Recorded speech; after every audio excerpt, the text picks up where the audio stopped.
Rule number 1. Be lonely. Feel as if you're the only person in the world. Look around. Nobody meets your eyes, but you've never felt so exposed.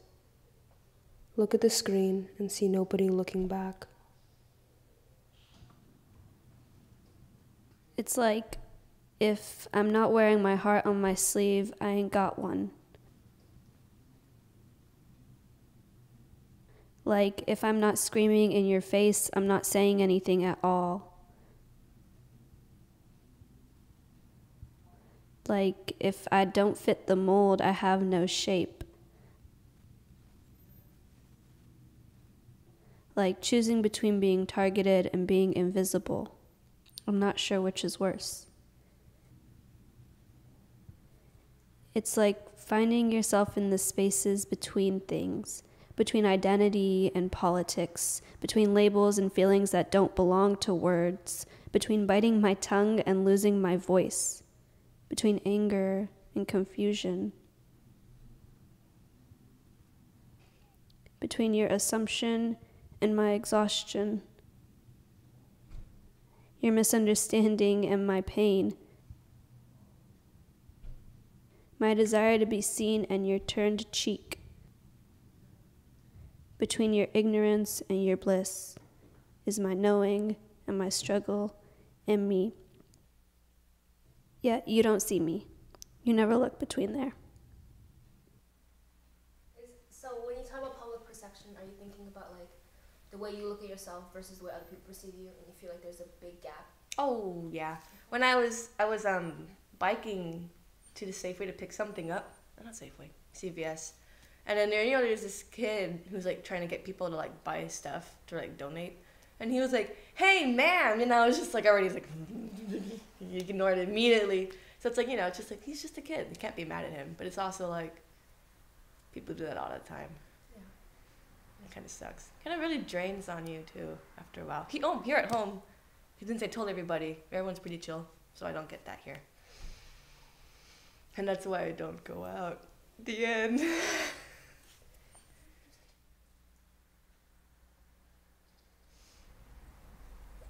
I don't know. I tend to view myself more positively when I'm alone than when I'm with other people. It's sad. It's true. Like, what do you mean by that? Because it's like, then I have to think about, like, maybe not for friends, because they already know I'm like a doofus.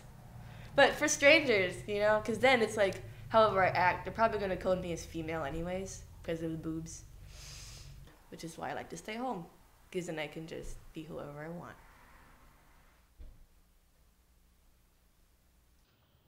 Rule number 2. Alternate between 100 labels and the void of being uncontainable. Who am I?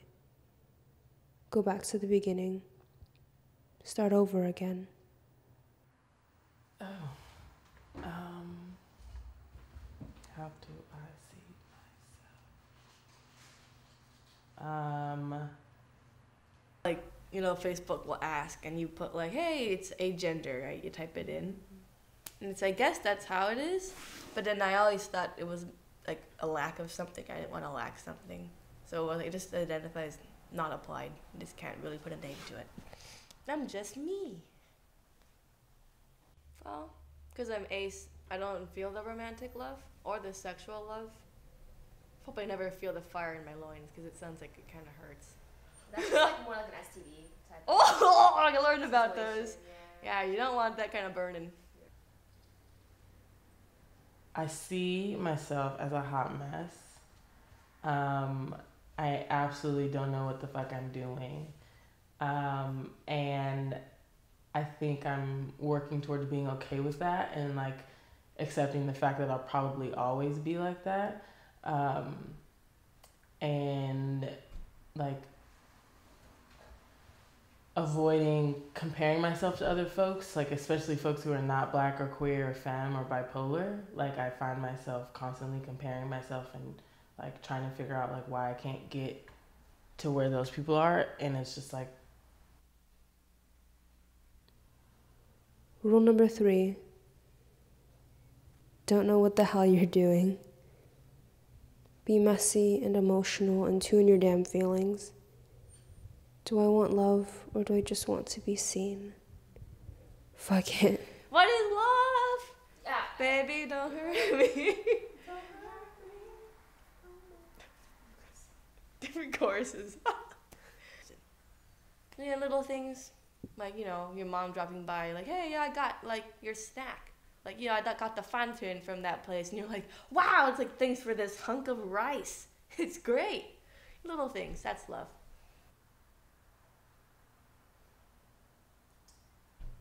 Okay. Are you gonna see this if I have it right there? Yeah. That's fine. You can have it in the front. Okay.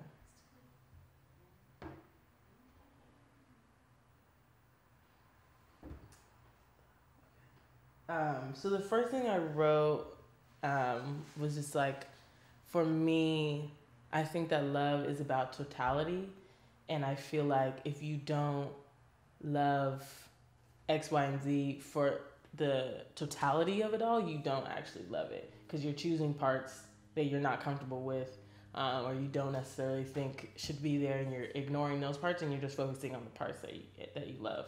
But that's not love, because if you, like, there's a whole person there, there's a whole, like, this is a full circle. You can't, like, take out little chunks of it. So yeah, I think that, I'll just read it. Don't fuck with anyone that wants you to be smaller. It's not worth it. I'm lucky to love and be loved by people who not only never want me to be smaller, but encourage me to be bigger and bolder and brighter. I wish these people would grant themselves the same patience and grace and support, but alas, it's always easier to love another whole instead of your own. Yeah, so that's what I think about love. Do you think you're like at that point? Not at all. I think loving yourself means that, you know, you look in the mirror, you're okay with it for now. It's okay to not be okay with it sometimes, right? It's kind of like, you know, just flab here, or something bigger, like, you know, secondary sex characteristics. It's not like I don't want body hair. It's the boobs. I don't want the boobs. So it's like self-love, making sure that you're okay mentally, right? Don't drown yourself with homework like I am. Take time to go out and, you know, I never buy things for myself. You know, it's like treat yourself. I always feel guilty doing that because it's like, what a waste of money. Like, I don't deserve it. Such a terrible way to think. But it's also like frugality. It's another issue. I just think that it's like being wasted on me, and that's not nice.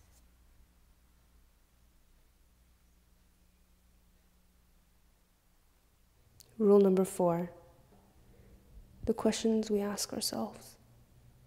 Is happiness possible? What's my future? If I had no fear, what could I tell you? Who could I be? I had the hardest time doing that because I thought I wouldn't live to see that moment. Not because I want to die, but because I could never imagine it happening. You know, like I always, you know, the future I would want to, you know, have top surgery.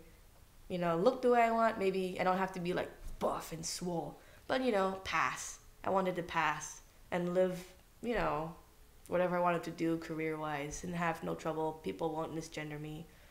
But it's kind of like, you know, if I do that, I think I would have to either tell my parents or, like, never see them again.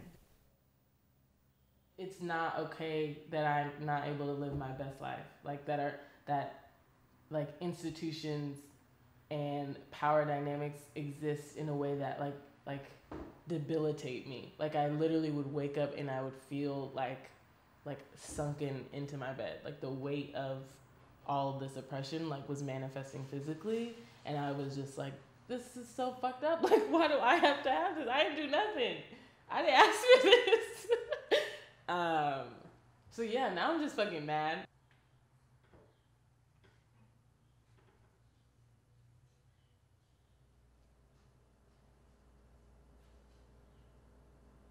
I've been thinking a lot, like I've been saying to people a lot that your politics will never save us. That's like my line that I hit people with when they're doing fuck shit.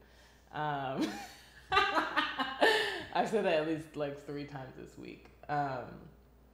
But I think being queer for me and like aligning it with my politics is like, what is going to save me? What's going to save us? Like what politics are going to save us? What actions do I need to take to make sure like that my community survives? I love myself immensely. I mean, seriously. I mean, of course I had reservations when I was coming out of the closet, when I was growing up. I did have, thought I wasn't good enough or smart enough. And, because I was let society to dictate how I should live my life and what was important to me because of what they thought was important to me. But then when I got older and I realized that no matter what you do in society, somebody's going to judge you regardless, good or bad. So you have to really find that inner soul to realize that you can accept who you are as an individual and don't give a crap what people think, because they're going to think good and bad about you your whole life. It's what you think about yourself. So as I got older, and now I'm being 51 and being proud of who I am and don't give a crap what people think, I love myself immensely, and that's why I try to share that to the younger generation. You're going to be judged, but just love who you are, and people will accept you. Beautiful. Thank you. You're welcome. I came out to my mother like in the car, and like I was like laughing, and she was like freaking out because she thought I was like, I don't even know. It was just like this weird moment where I was just driving, and I was like, I don't really care anymore. Like if she doesn't like, I'm dope. I'm a good ass person. I'm not out here buck wild. The only thing that there is that a bitch is not straight. Like that's it. And if she's not okay with that, then like, then go over there. 'Cause like I deserve love, and I deserve my mother's love. But if she doesn't like give it to me, then like I'm not gonna like fight for it. I'm not gonna beg for it. And so I just had this moment where I just like started laughing uncontrollably, and then she was like freaking out because she thought I was having an episode. I should get it together. But and then I was like, Mom, I'm gay. Like I just felt something wild, and I was like, I'm gonna be okay. And then I went home and I cried some more, and then I was good. Then you got to the next day. Yeah. Rule number 5. Picture this. You wake up in a dream. Somebody's next to you. You know her face, but not her name. The air tastes sweet, and you know your loved ones are close by. You are loved and understood. Who you wish to be is who you are.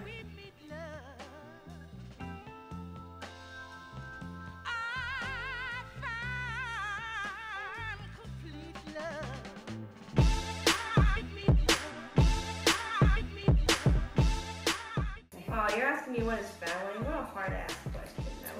My hands. My mom always said I had child fingers because they look like little chubby kid fingers. I think they're nice. Oh, am I gonna be judged in front of 20 strangers? Okay. If they judge you, I swear I'll be glad. I'll forget. Thank you. I can't let you in part, and I'm not gonna let you let me in part. Because all of this is worth like the greatest love. Like one day we're on the phone, she's like, why do you like to eat vagina?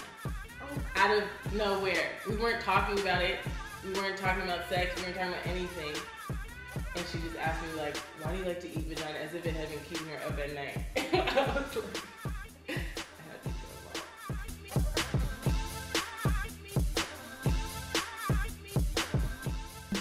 I'm just a being of love, and that's how I can identify myself. I try to love everyone who come in contact with me, because I think when you give love, you receive it in many different shapes and forms. So I want to see more people really embrace this community and embrace the center, and I think the center is a beacon for the community right now.